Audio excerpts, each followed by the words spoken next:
roi du bien. Olé au fou à la mousée, nous qu'aimons au palais français. Olé au fou à la mousée, nous qu'aimons au palais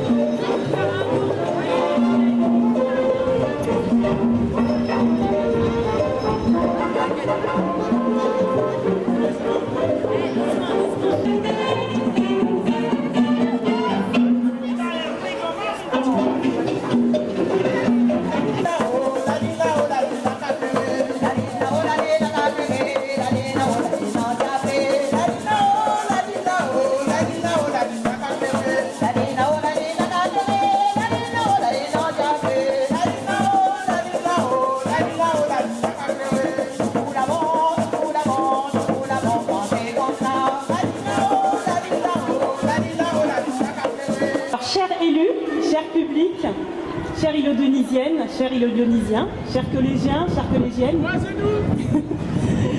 Donc, nous sommes réunis aujourd'hui à l'occasion du 167e anniversaire de l'abolition de l'esclavage. L'esclavage a été et reste un épisode terrible de l'histoire de France et du monde. Il est important aujourd'hui qu'il soit pas nié et qu'il ne soit pas oublié. N'oublions pas le code noir de 1648 qui fit des humains des objets que l'on pouvait posséder, exploiter, châtier, des humains privés de toute liberté et plus fondamentale. N'oublions pas non plus Victor Schroeder, sous-secrétaire d'État à la Marine, aux colonies de la Deuxième République, mais avant tout humaniste, à qui l'on doit l'initiative du décret du 27 avril 1848, abolissant l'esclavage en France, mais aussi les premiers combats contre la peine de mort, l'éducation laïque et la gratuité et l'égalité homme-femme. Mais avant tout, n'oublions pas les innombrables victimes de l'esclavage, de la traite négrière pratiquée en France.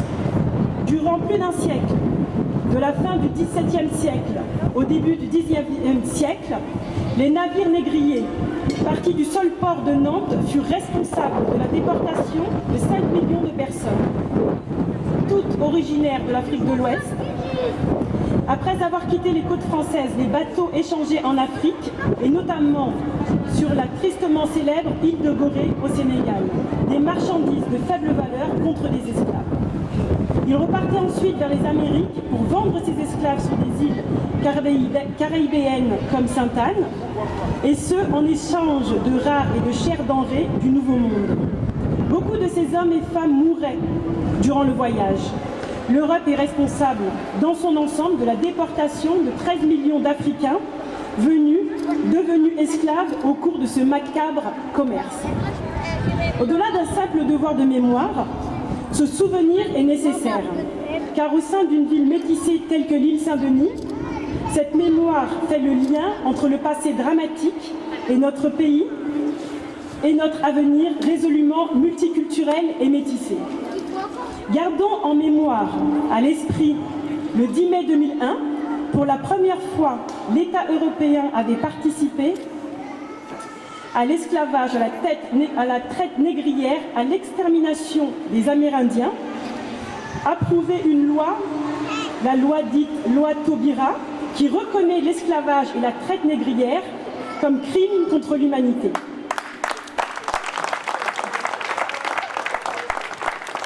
Monsieur le maire, alors moi j'ai une particularité, c'est que je suis partout dans mon territoire. En tant que conseiller régional d'Île-de-France, c'est un territoire de 12 millions d'habitants, donc c'est un honneur pour moi de pouvoir être là, mais en même temps un devoir. Donc monsieur le maire, merci pour l'invitation, merci Madjula.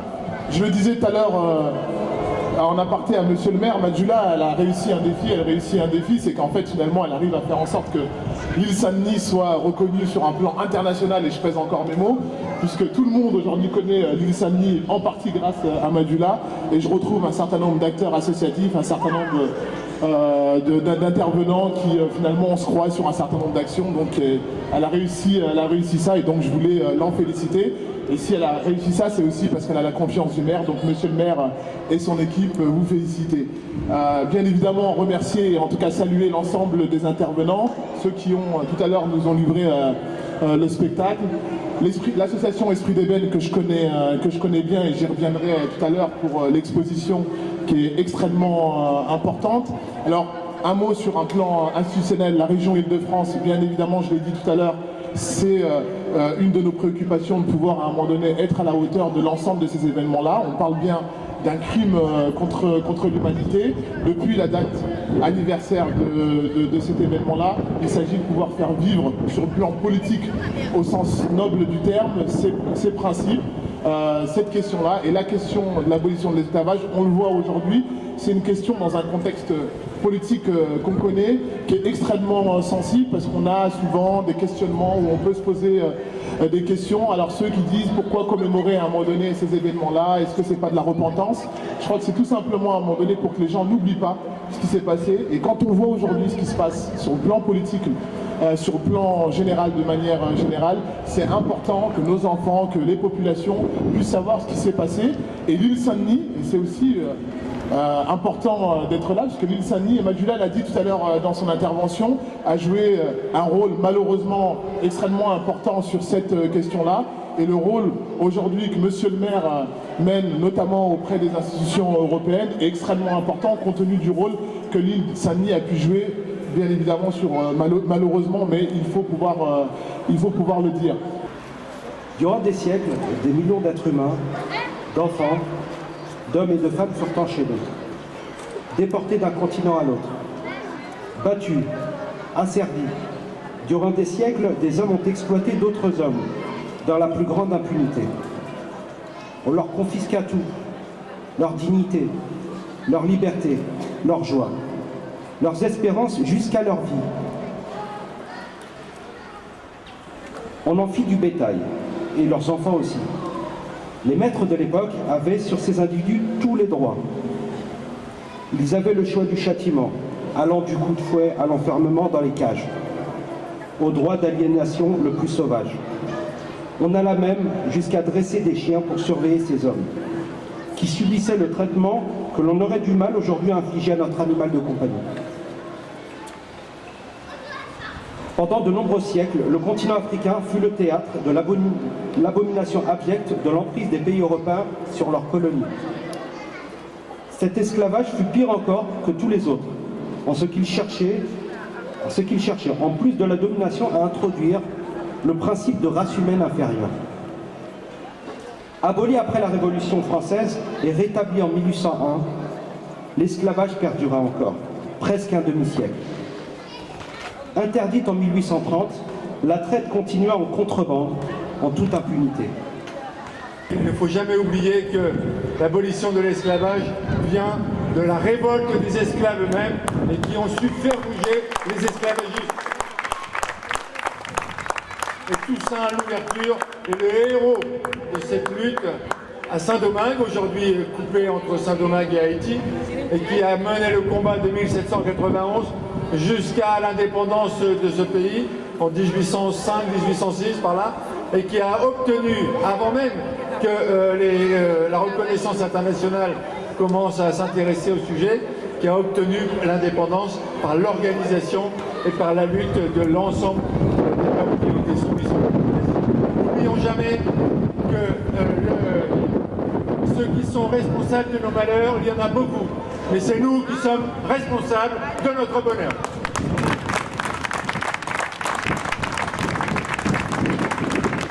Vous êtes organisateur de cet événement-là pour commémorer l'abolition de l'esclavage.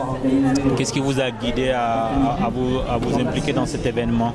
Alors tout d'abord, je suis élue sur la commune de l'île Saint-Denis, à la jeunesse, au sport et à la culture. Pour moi, c'est tout simplement normal d'initier cette journée commémorative. On remercie notre ministre, Madame Taubira, qui a fait en sorte que cette date marque les esprits. Donc on se sert de cette date pour justement faire des festivités et rappeler les choses dramatiques qui se sont passées, la traite négrière, les exterminations, l'esclavagisme. C'est important de faire de cette journée commémorative pour marquer les esprits, que les gens n'oublient pas, que le passé ne soit pas occulté de nos mémoires. Et pour les jeunes, faire une exposition autour de cette question, ça permet de façon ludique, en plus du cours, parce que c'est au programme au collège, de garder cette date en mémoire et de ne pas oublier les faits qui se sont passés il y a quelques siècles. Les enfants sont très importants dans le cheminement. Tout à l'heure, on a essayé de les interviewer, on a vu un peu où est-ce qu'ils apprenaient les choses, qu'est-ce qu'ils en pensent. Est-ce que cet événement-là, en fait, arrive à toucher ces enfants-là pour qu'ils soient un vecteur pour divulguer la chose plus tard à leurs propres enfants, à leurs camarades à l'école, dans la cour de récréation? Complètement. Il faut savoir que tout ce qui est abolition de l'esclavage, etc., c'est au programme au collège de la 4e.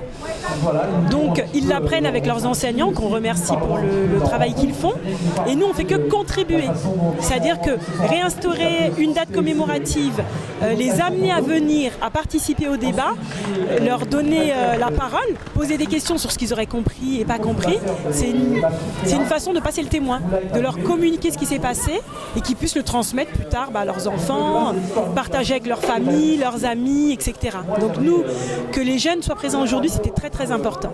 Qu'est-ce que ça représente pour vous de faire cet événement-là et d'inviter le monde? C'est parti d'une idée donc de Madjoula Haïdara et du service jeunesse de la mairie de l'île Saint-Denis.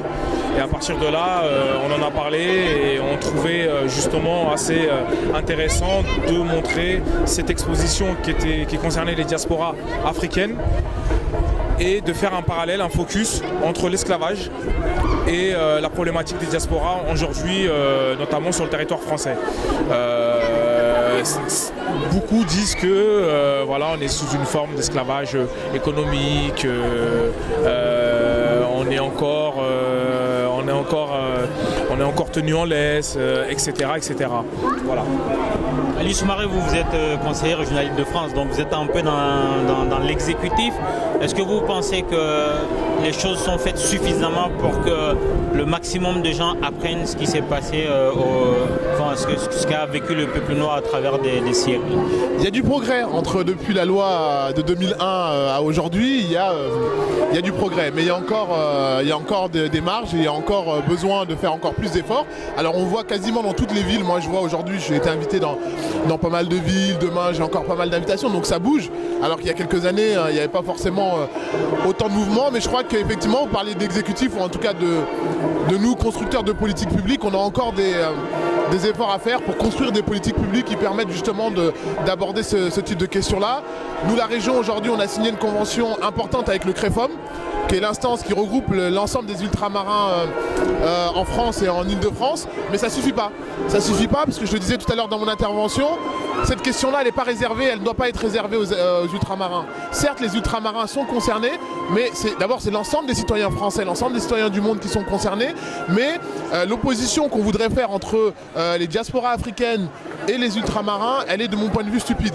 Et il faut pouvoir faire la démonstration, et ce que j'ai dit dans mon intervention tout à l'heure, l'exposition d'Esprit d'Ébène en est aussi l'illustration qu'il faut faire de la pédagogie et montrer que ces liens-là, c'est pas pour faire des liens, c'est vraiment des sujets qui sont extrêmement liés. Est-ce que vous avez le sentiment que, parce je crois que c'était en 2012, on a assisté à une exposition Les Indépendances sur la place de l'Hôtel de Ville à Paris. Est-ce que vous avez le sentiment que les gens découvrent en dehors des photos, en dehors du fait que c'est beau, c'est Paris, c'est touristique, est-ce que les gens s'intéressent vraiment à cette histoire-là des Africains qui explique en partie le retard qu'ils vivent aujourd'hui? Déjà, avant de répondre à ta question, je voulais juste renchérir sur ce que vient de dire Ali, notamment sur la question, une certaine intelligentsia qui voudrait se voir opposer les ultramarins et les diasporas d'Afrique noire. Il suffit de regarder aujourd'hui l'équipe de France de basket, l'équipe de France de football, elle est composée des deux en majorité. Donc ça veut dire que finalement ils sont ensemble pour défendre les couleurs et le drapeau français. Donc pour revenir effectivement à ta question, j'aurais envie de te dire, les gens ne connaissent pas l'histoire. On a eu à le démontrer, nous, sur la place de l'Hôtel de Ville. On a fait un quiz, par exemple, on demandait aux gens de nous citer ne serait-ce que les capitales des pays en question. sur 10 réponses, on avait 7 réponses de fausses. Ça veut dire que finalement, on ne connaît pas. On ne connaît pas cette histoire de France qui est liée à l'Afrique. On connaît la problématique de l'immigration, on connaît les histoires de racisme parce qu'on le voit à la télé de manière outrancière, je dirais. Mais aujourd'hui, le fait de connaître réellement qui sont ces gens qui vivent à côté de nous, il y a encore des lacunes et il faut encore accentuer là-dessus. Dernière question à Ali Soumaré, vous qui êtes l'élu, est-ce que vous n'avez pas aussi le sentiment que dans la concurrence mémorielle entre les souffrances, est-ce que la souffrance qui concerne le peuple noir ne subit pas une défaite ici en France notamment? Alors c'est une bonne question, oui et non, parce que je sais pas moi si il doit pas y avoir de concurrence dans les. Le fait est qu'il y a une concurrence. Le fait c'est qu'il y a une concurrence, mais justement en tant que politique, puisque vous m'avez interpellé, on ne doit pas faire le jeu de ces concurrences et on doit être extrêmement ferme. Il ne doit pas y avoir de concurrence, mais en même temps on ne doit pas laisser s'installer dans le paysage. Là, il y a eu une polémique il y a quelques temps là sur les discriminations, sur le type de discrimination, en disant mais il y a l'antisémitisme et il y a le racisme, mais il y a plus grave, il y a l'antisémitisme. Tout ça concourt à un moment donné à aller contre le vivre ensemble dans ce pays, et ça on doit le combattre. Il ne doit pas y avoir, on ne doit pas être dupe, effectivement. Il y a ceux, même si le disait, parce qu'on parle souvent peut-être du débat brut, mais il y a toute l'intelligentsia qui porte cette question-là, notamment sur les concurrences mémorielles, et tous les gens qui devraient être producteurs de sens et qui aujourd'hui ne sont pas à la hauteur du débat pour des raisons biaisées, pour des raisons à un moment donné qui font qu'à un moment donné on a tendance à s'accuser les uns et les autres d'un certain nombre de questions. Donc nous, en tant que puissance publique, on doit pouvoir réaffirmer à un moment donné, et c'est tout le sens aujourd'hui de la mobilisation des élus que nous sommes autour de cette question-là. Elle doit être du même niveau en termes de moyens, en termes de messages, en termes de messages politiques. On doit être, j'ai envie de dire, on ne doit pas être dupe sur la réalité. La réalité, elle existe, elle est là aujourd'hui, on voit bien. Mais en même temps, quand on était sur le génocide arménien, les Arméniens des fois peuvent vous dire il n'y en a que pour les autres. Voilà. Et chacun à un moment donné accuse entre guillemets les uns et les autres, puisque chacun entre guillemets regarde par rapport à sa petite fenêtre. Et le message qui est le nôtre, c'est de dire que tout le monde sorte entre guillemets de sa petite fenêtre et regarde à un moment donné ce qui se passe ailleurs. Et j'aimerais, moi, que sur les prochaines commémorations, on ait de plus en plus de gens qui se battent pour la question du génocide arménien à Odimé et vice versa, et que chaque commémoration à un moment donné, on puisse regrouper ces personnes-là. En 2006, le président décide de faire du 10 mai une date commémorative.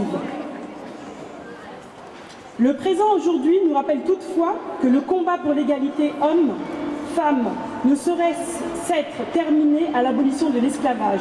Trop souvent, en France et ailleurs, des personnes sont victimes de racisme, de la discrimination, sur le seul fondement de leurs origines ou de leur couleur de peau ou de leurs convictions religieuses.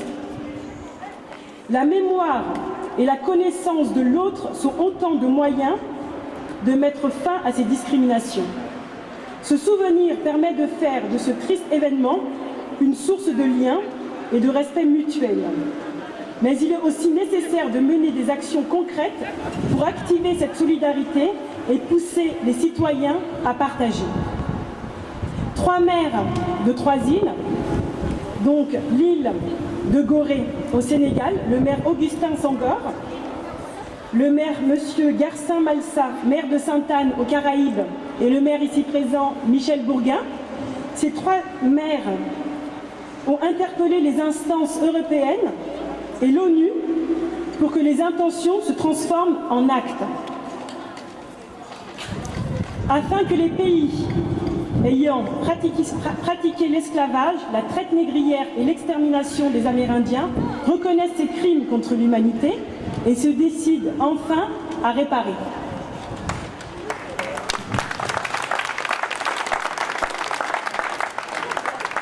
Déjà en 2006, la mairie de l'île Saint-Denis mettait en place un commerce triangulaire, équitable, avec l'île de Gorée et l'île de Sainte-Anne, 2 lieux centraux de la traite négrière. Ce commerce fondé sur un partage des connaissances et des savoir-faire entre les 3 îles fut un bel exemple de la manière de faire de ce triste passé une force pour demain. La commémoration et l'exposition Diaspora et indépendance africaine aujourd'hui s'inscrivent dans cette démarche. À ce titre, je tiens à remercier Mamadou Yafa de l'association Esprit d'Ébène et toute son équipe. Il peut nous rejoindre? Il est là-bas. Mamadou Yafa, merci.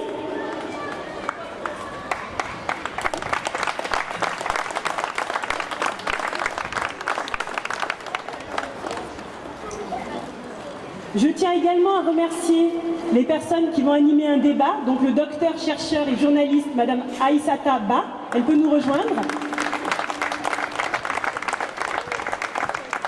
Les fondateurs d'Africasia, Marie-Lou et Slimane, ils peuvent nous rejoindre également.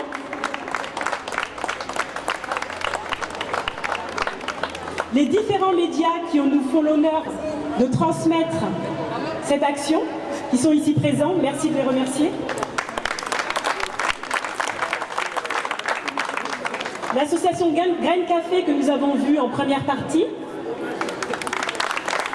Et Maïmouna Traoré, ilo-dionysienne, créatrice de Customize Concept, qui nous fera l'honneur d'un défilé. Voilà. Et Kadi Fofana, chorégraphe de la commune voisine de Villeneuve-la-Garenne, qui a contribué à chorégraphier. Il y avait tout à l'heure un artiste humoriste, Tonio, donc il a dû nous quitter, il est venu vraiment faire un acte de présence.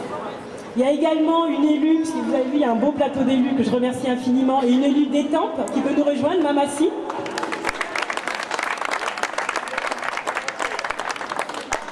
Je remercie infiniment le maire de l'île Saint-Denis de nous permettre très facilement, parce que ce n'est pas le cas dans certaines communes, de procéder à cette commémoration. Donc je ne fais que reprendre ce qui a été entamé durant 3 ans, 2006, 2007, 2008, 2009. Donc ça s'est arrêté, donc on reprend. J'ai été soutenue donc par toute la commune. Jennifer Zenasny qui a fortement contribué à l'organisation, elle peut nous rejoindre également. Tahar Ibela Iden qui est toujours à nos côtés, qui est un technicien. Tahar, merci. Voilà, il y a différents intervenants, différentes personnes, différentes associations comme Rachid qui peut nous rejoindre également, membre d'une association. Donc je remercie de près ou de loin toutes les personnes présentes, toutes les personnes qui ont contribué à cette bonne marche. Donc ces festivités et au cours du débat que nous allons avoir sur l'histoire de l'immigration et la mixité, on espère représenter les 85 nationalités de notre île, faire partager et poursuivre ce métissage qui fait la richesse de notre territoire. Merci à vous.